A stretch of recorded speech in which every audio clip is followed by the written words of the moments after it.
welcome to Friendships That Flourish, the podcast, where we dive into the intricacies of building and nurturing meaningful connections that stand the test of time.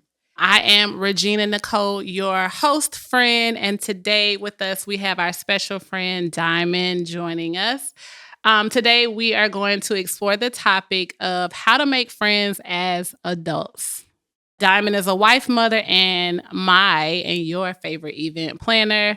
She is born and raised in D.C. She moved to Florida as a child, and she's been here ever since then.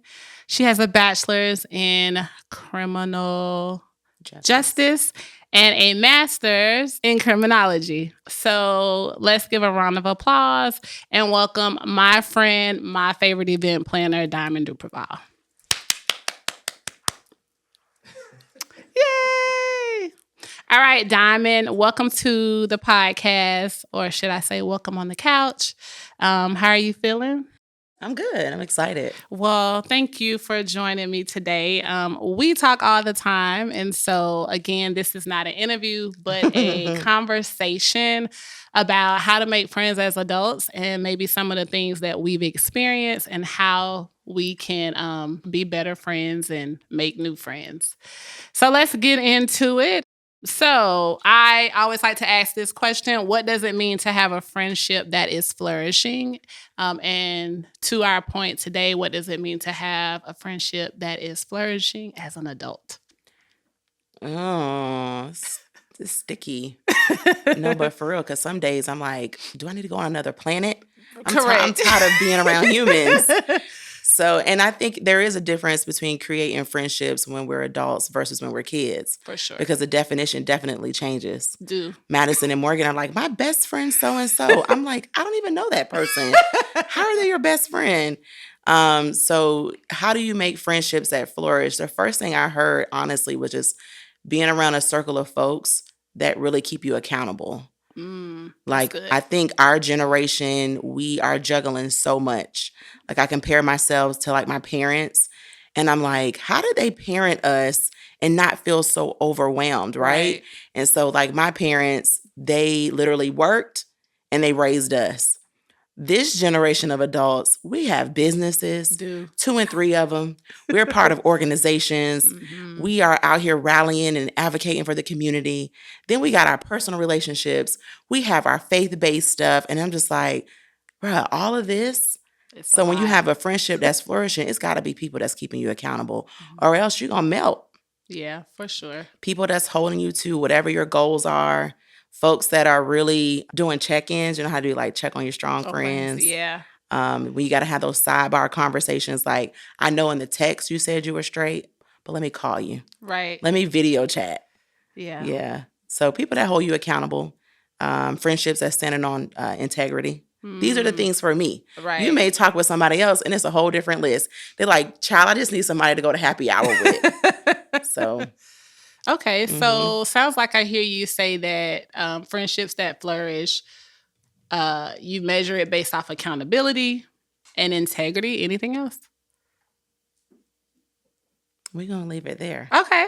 Those are big. And I think Real it is big. important to stress how important that is, because a lot of times when we get into like the difficulties of friendship, a lot of times integrity and accountability is something that, because it's not maybe discussed on the forefront, you go through a few cycles and then you're like, oh, I didn't realize that I needed to bring this up or set a boundary for those things. And so something that I always share with my nieces whenever they're asking me about different things that they've seen me navigate or they're trying to navigate, I always talk to them about knowing who you are and measuring that with the things that you value. And so for you, you're like, I value accountability. Yeah. I value integrity. And it helps guide every decision you make, especially in friendships. So that's pretty cool. Thank you. Yeah. That piece of knowing who you are, you just put a pin there Okay. for another episode. Okay. Because people have to give themselves grace. Do. Because we are constantly evolving. For sure. So, which is crazy because when you send kids off to college, like I'm totally like just like give me a moment. When you send kids off to college at like 18, 19, and you're like, pick your major. What do you want to study? What do you want to be? At 18? Right. So now I have a whole degree in something that made sense to me when I was 18. For sure. And now that I'm 22, out of college, I don't want to do that anymore. Yeah. And then I go get this like quick job. Okay, I'm a teacher. I'm a sub. I'm going to do that for 3 or 4 years. Now I want to get into marketing. And so just allowing ourselves grace to know that we evolve. It wasn't like that for us when we were younger. It was, what do you want to be when you get older? And it's got to be one of these mainstream jobs. Right. Doctor, lawyer, attorney, teacher. No one was pushing the arts and creativity. When we did a recent career day at Fort Caroline Middle, there's, they have School of Arts. Their students have podcasts. Wow. Yeah, the middle schoolers. And so I was listening to a group of young kids, Black boys specifically, talk about their podcasts. And I didn't even know that middle schoolers knew what podcasts were. Like, I know we know. Right. But I didn't know they were tapping into that. One of them was into media.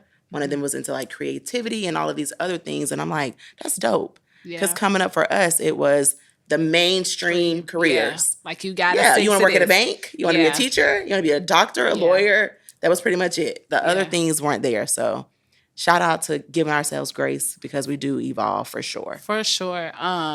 Yeah, and so that is my encouragement. I had a conversation with one of my little cousins about school, and I was like, hey, we got to put this on the books to talk. But just helping her to understand that I'm like, I don't have it figured out. And so I think that in friendships, we have to, again, with ourselves, give ourselves grace, but understand that in that grace, you can still hold a person accountable, but still give that person a space to grow and evolve. So that's good. I don't want to go off on a tangent because I will. Because I definitely can too. Right. I definitely can. You're like, well, how did we get way over here? No. Supposed to be over here. So I think for me, answering the question of like, what does it mean for a friendship that is flourishing? I think too, one of the points you made about we're constantly evolving and choosing to give that person that space, like within right, within reason, within accountability, allowing people to grow. So like recently I had a conversation with a friend and I'm like, you are used to me always being on top of things. And in this last year or two, I haven't. Like, I've dropped the ball. I've had brain fog, like all of these different things. And I don't know that this person understands that about me because they've not seen me in this space. Right. And so I think that is hard as an adult because sometimes you may go through a season or a phase where you aren't your best self. And so it's like, can I or can another person still befriend me when I'm not my best self? Because it could be exhausting for the other person. It could be hard for the other person to watch. But again, giving me that grace helps us to kind of make sure that our friendship grows and flourishes. So thank you for that.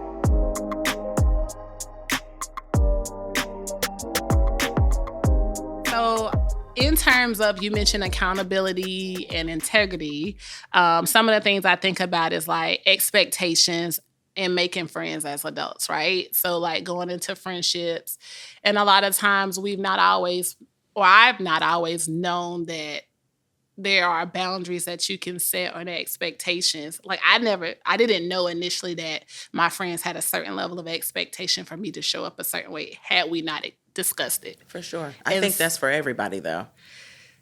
Potentially. Like no one knows how to, you got to set the tone for what the expectation is. That goes with communication. So how can I hold your feet to the fire if you don't know what's expected? This is true, but it happens. Especially like in our intimate relationships.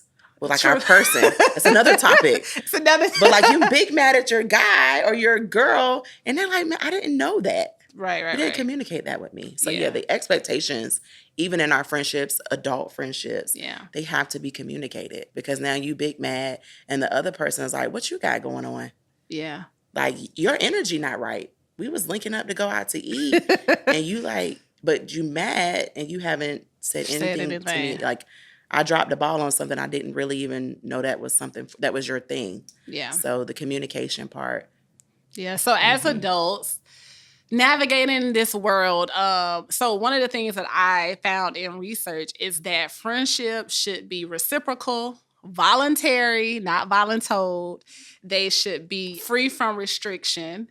and I'm going to say fun. That wasn't a part of the research, but fun, Yeah. but long lasting, right? So many times we hear people talk about like, you know, I'm cutting this person off because I'm going into a new season, and just not that the person still has to be there. But for me, I'm like, it doesn't have to be, we don't have to have any beef, right? Like we may not be as tight, but we don't have to have, it doesn't have to be strenuous to where like, I don't like this person. I'm like, you know, you For just sure. kind of grew, or you grew apart or whatever. So in my research, it was like, okay, friendship for the most part as adults should be free from restriction, you know, voluntary, and it should be, I said fun, and then interactive to where it is rewarding and fun for both parties or all parties. Yeah. And then it talks about like ways to sustain friendships and that type of thing. So let's talk about our openness as adults to make new friends. Like, what is it that we do?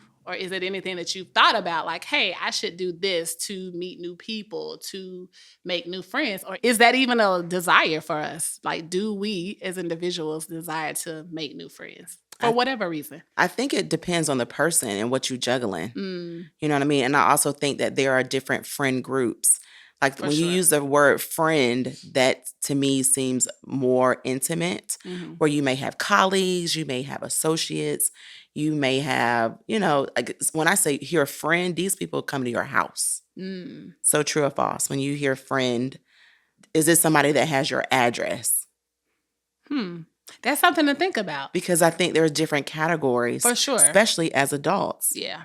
Like if someone were to ask me, like, who are your friends? I'm like, oh, my friends? Oh, these people will be around my kids. Right. These people, they can come to my house. Right. Because you know how I feel about my house. Right. Like, no, been to my house for over a decade. I can count on two hands, maybe, how many people have been to my house. Right.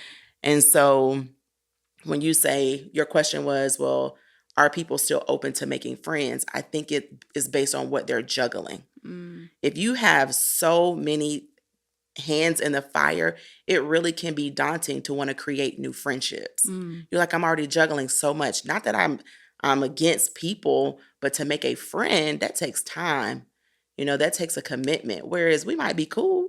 We're going to link up and work together. We're going to hang out. But to be my friend, I don't know. I think it just depends on what that person is juggling. If you have somebody that literally just works there 40 hours a week, maybe they're single, no kids. Right. They like, yeah, I'm trying to make new friends. I'm new to the city. And then I'm looking like, man, I got this, and this. You know, so I think it depends on the person and honestly what they're juggling. Yeah, so I was talking with some folks about a few months ago, and we were all talking about like dating. That's a whole nother topic.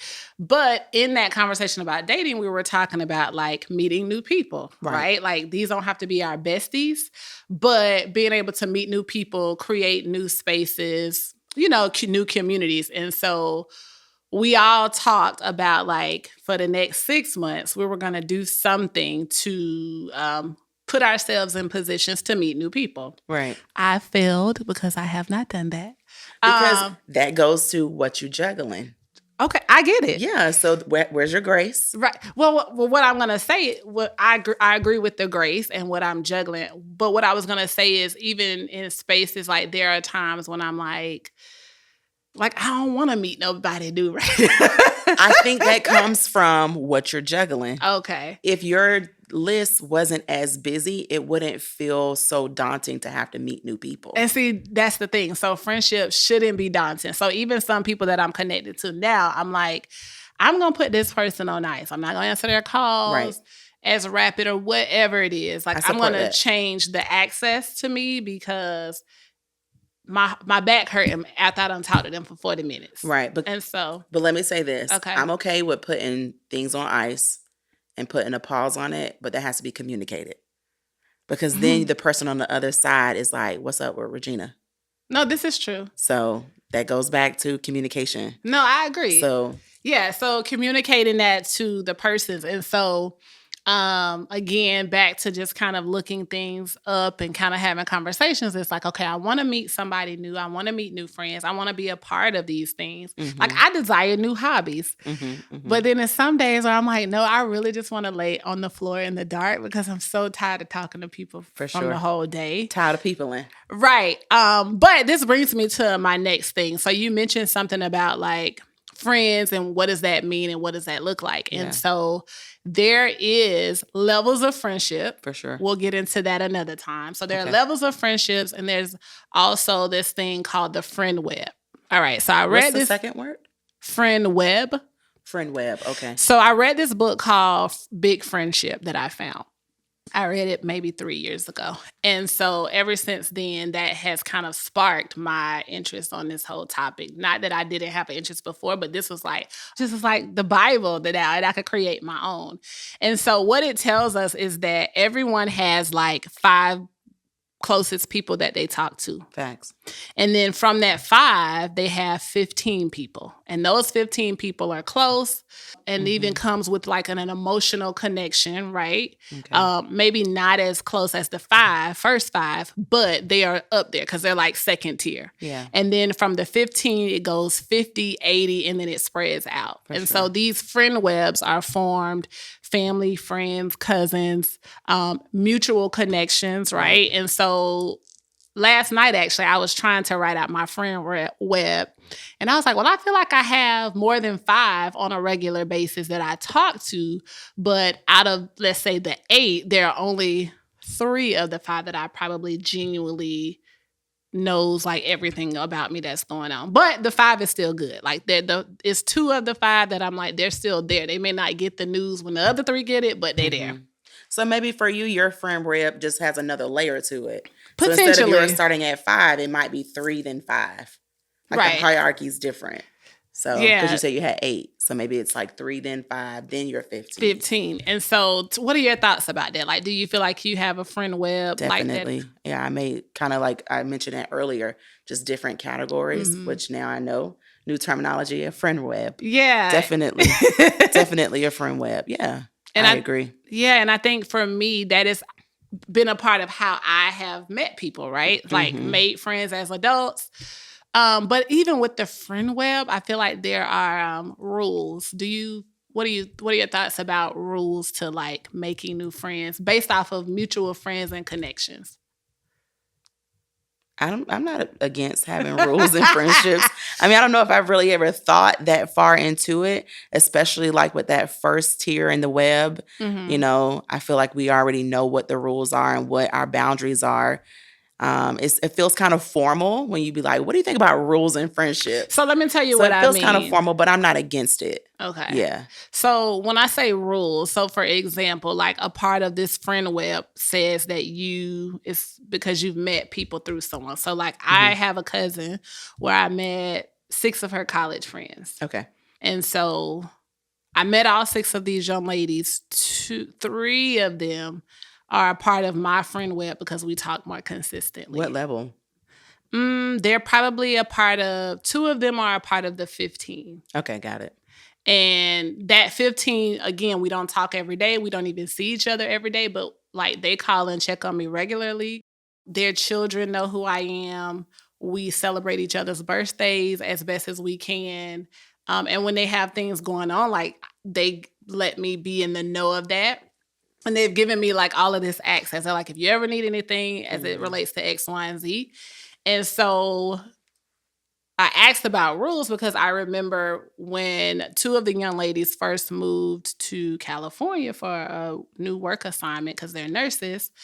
The mutual friend that we had was kind of like, you didn't tell me about your trip. You didn't invite me. And I'm like, well, let's back up. I'm like, they invited me. Informally before they graduated and was like, when we get our first assignment, they're like, they said it in front of everyone. They're like, all of you guys are welcome to come. You guys don't have to come with each other. Just let us know when you want to come. So I make my trip, I go. And so what ends up happening is that this particular mutual friend, she then plans a trip, but she does it before I go now because she didn't have her trip planned before me. Mm-hmm. But so once she found out about it, she's like, well, I need to essentially be the first one to go. So let me plan my trip before Regina. No problem. My trip was set. It wasn't a problem. And so that is why I'm asking, like, and so then I'm like, well, let me have a conversation with them if I've overstepped because maybe I've missed something.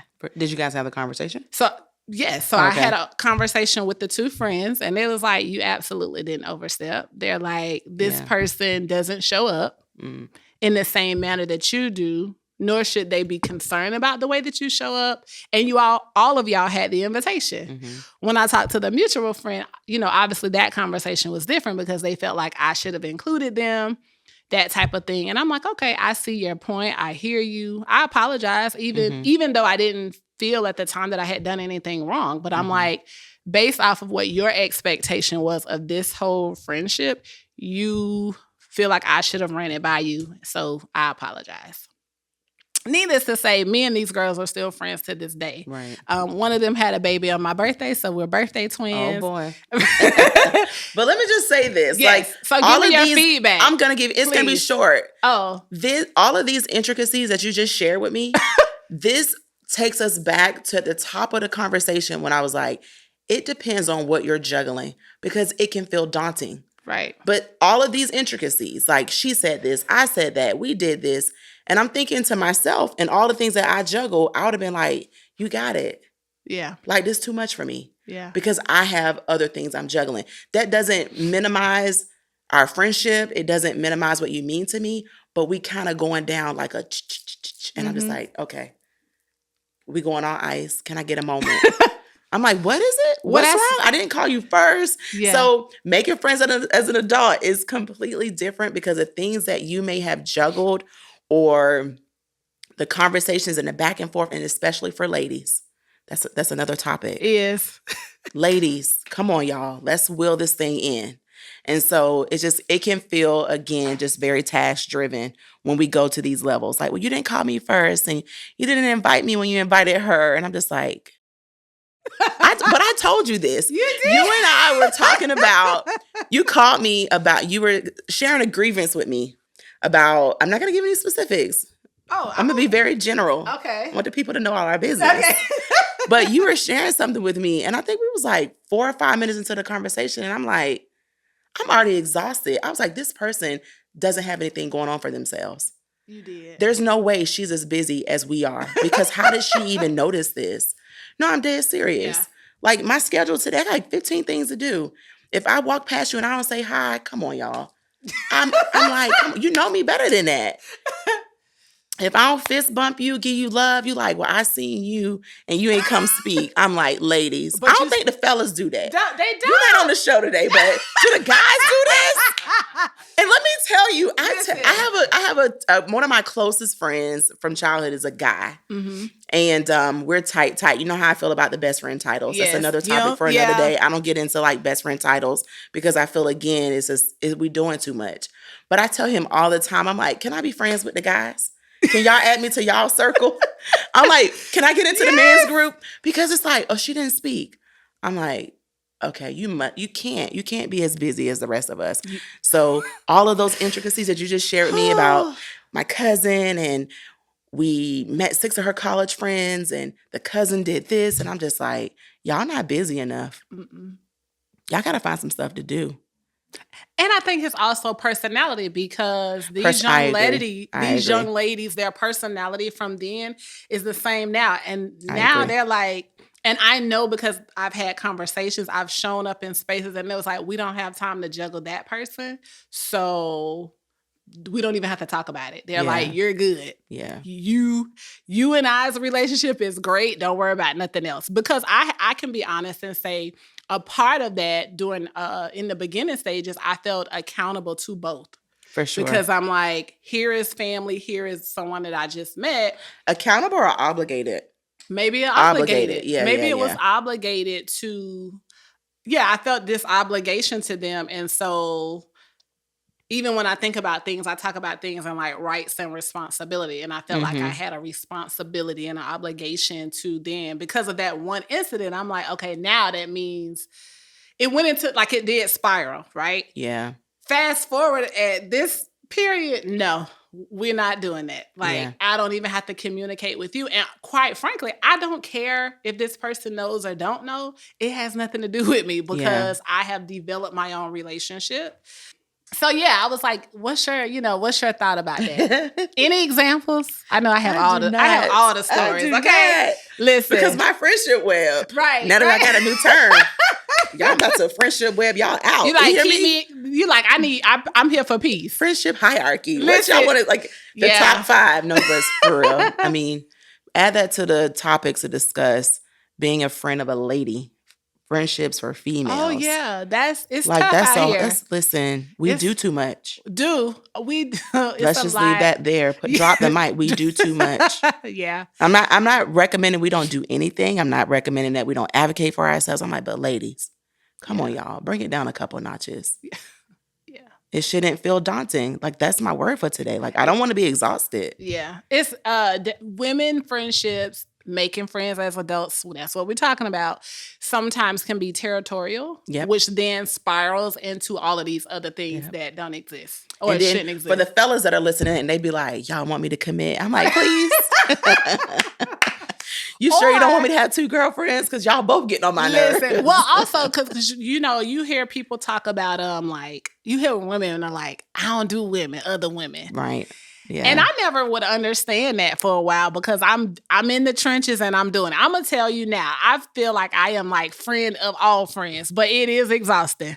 Well, this topic of friendship for you has been on the radar before even discussion of the podcast. Like, this is true. Friendships and that entity mean a lot to you, and just like dissecting and pulling it apart. Yeah. Like, that's your area.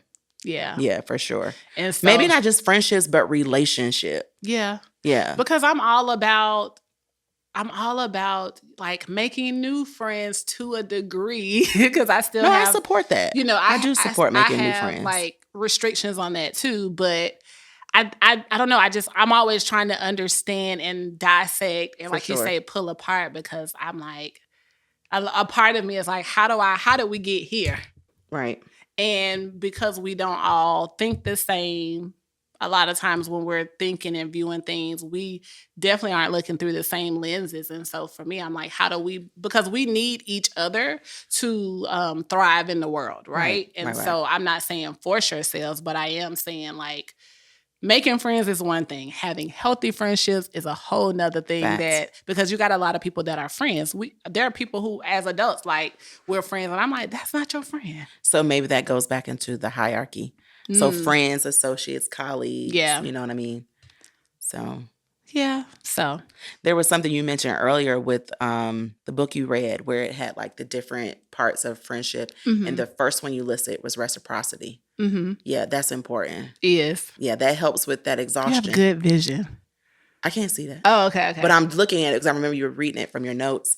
But reciprocity, that helps with that exhaustion. Yeah. When you're in friendships or relationships that reciprocate, it helps from the other person being exhausted because it doesn't feel like I'm the only person carrying this. Yeah. So that's important. It is. Shout out, get some merch. Team reciprocity.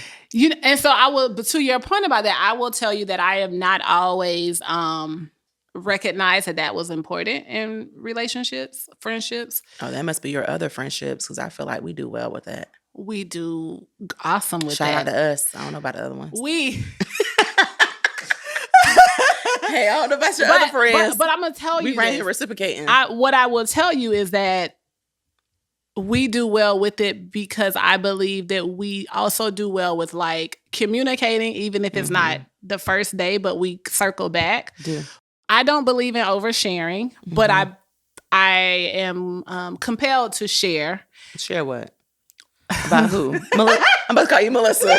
Regina, we share what about who? I am compelled because there's a level of comfort there. And what I will tell you is, and what I believe is that in friendship, people's level of comfort to share, I think, starts with them first. And then obviously there's some reciprocity from the other person to kind of help usher that or nurture that. Mm-hmm. And so, yeah, like I don't feel in our friendship that this is like, I don't feel it's daunting or whatever. Like there's also where there should be learnings in friendship. And so I feel like we learn from each other. You know, I feel like we can kind of like nudge each other and be like, come on. Like you checked me the other day. And I was like, I wanted to cry. That's the accountability. Yes, I wanted to cry. And then you was like, then you came and gave me a hug. And then I was like, because I only want what's best for you. This is true. Think about your future self. So, that's adult friendships, though. It is. Because when we kids, again, the girls be like, my best friend, Sue. I'm like, I never even heard Sue's name. How's she on best friend level? Well, you know, they also looking at life differently than we are. Definitely have a different, for like, sure. You know, like, for sure. One of the things that I saw is that, like, in order to make friends as adults, like, you have to have the social time to do it. Agreed. And so, I was recently, I had a few people that reached out to me about Uncle Joe. Shout out to Uncle Joe. And it was like, we got to get together. And I was shaking my head like, I don't want to. Yeah. I was like, I don't want to. Not because I essentially don't need it or I felt the ways. But for me, I'm like, I am just have so much going on. I'm like, I'm telling you, I said that from the top of the conversation. And so it depends on what your task list is, what your commitments are to generate and foster new friendships. Yeah. Again, if you're like single, no kids, or maybe you have adult kids or independent kids, going out, making new friends and just harvesting those relationships doesn't feel, again, as exhausting. I'm like, because I would be interested in hearing this whole conversation, maybe with another person who may not be as obligated. For sure. I have an 8-year-old. I have an almost 7-year-old. All of their tasks are my tasks. I have a husband. All of his tasks are my tasks. And then my commitment to my church. Then I own a business. My husband owns a business and works corporate. You know, then our family, all of the things our family has going on. Like I have a really busy family. Yeah. My brother and all of his things, Melissa and all of, you know what I mean? Like it's constantly. And so when I envision myself making a new friendship, now that part of the web is different. I don't mind making new associates. We do that all the time. Right. I mean, all of us, like our lives, my family's lives is very connected to the community. So there's people we know all around, but they're not at like home address level. Right. So for me, it's like as an adult, and then also, I'm a business owner, so I don't have the camaraderie of corporate relationships. So there's no break room for me. There's no, hey, the team, we're going out to lunch today. I'll take my team out, but it's y'all. Right. You know what I mean? It's like, well, when you're a business owner, they're also your friend level for the business owners. Yeah. Especially when you're still at this level. Like when I become a larger business, then there's going to be people I employ that I may not know. But the people who work for E320, we on home address level. So they are my friends. So like when you go into work and you scan your badge in, you meet Amber at the elevator. I don't have that. So me building those friendships aren't the same. So ask another person who may work corporate, who may not have children and is single. He or she may have a whole nother view, on making friends as adults. So you mentioned that, but you're busy. So even that's what I was gonna say. Even though you make some of those check marks, even though you don't have littles, and even though you're not married or in like a committed relationship, you still just tell all my business. Crazy busy. I don't have nothing, baby. You the host. They getting ready. They getting ready to know you. So listen, like I think about that. So like not going back into right. So like my career that was before this, 1 or 2 careers before this. It was definitely with people. And so I have this thing about like when I work with people, I don't always want to kind of do the after work thing or go to lunch thing. Like I want to work. I don't like doing meetings, but I do it. Yeah, you are really against these meetings. How are we supposed to brainstorm if we don't have meetings? Okay, so sidebar, this whole thing about meetings. I took a class on how meetings should be conducted. And so before that, I knew that there was something, like I told you earlier about how I'm about protocol and processes. Yes, ma'am. So when I get this class, I'm like, oh, this is really a thing for me. Like, I'm not going crazy. So anyway, all of that to say, I sit in meetings and none of that is happening. And it just kind of, it really... So what you basically saying is you got to be the boss no, so that you can run the meetings. This is what this boils down to. No. But I want to run the meetings. No. But listen, so when it goes back to like, yes, I am single, no spouse, no children type thing. Y'all hear my girl. Like, I don't necessarily want to go to lunch with my coworkers. Why not though? I also... Does it feel exhausting? It's a lot. Okay. And so because I feel like I am always working, like I'm always working around the clock with work, business, church, whatever. And that's okay because I commit to these things.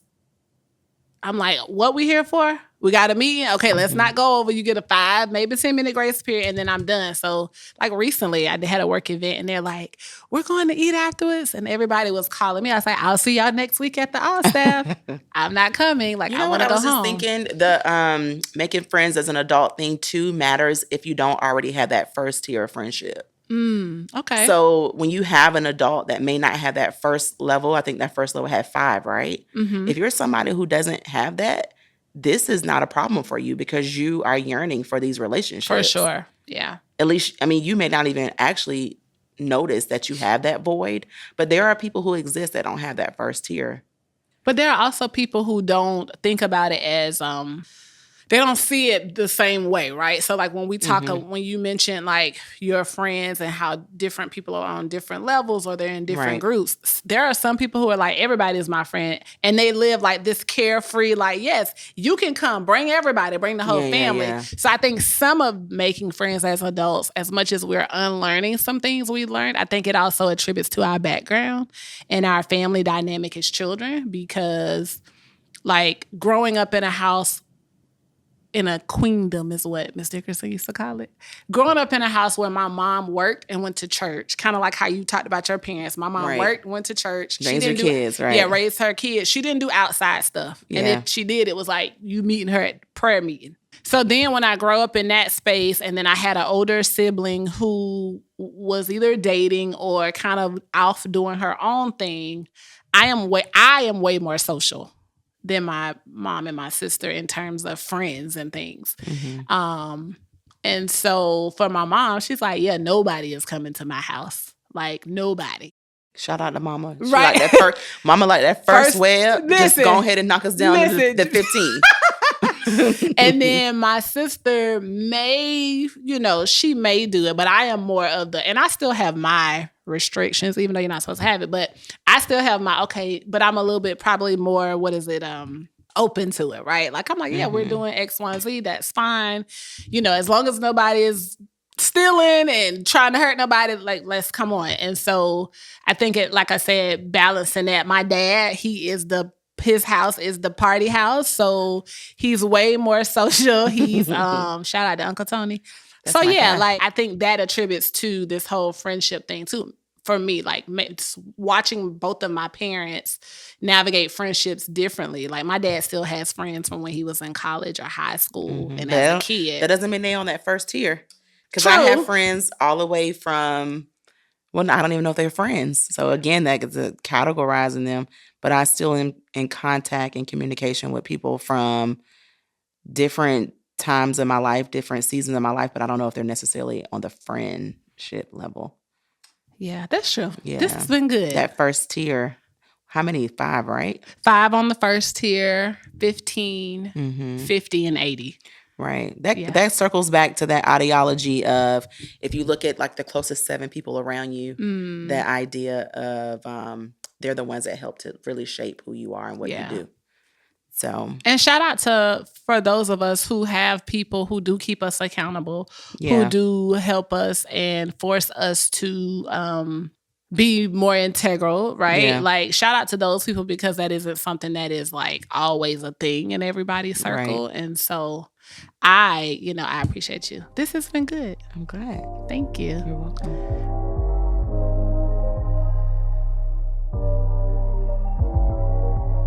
So I have a quote, and it says, "Friendship is the only cement that will ever hold the world together." I thought about that today, and I was like, I think that is a good start to, or a good ending to our conversation today. Any final thoughts? Just so many nuggets shared today that you can kind of like go back and revisit and, in your notes kind of unpacked and talk about at a future date.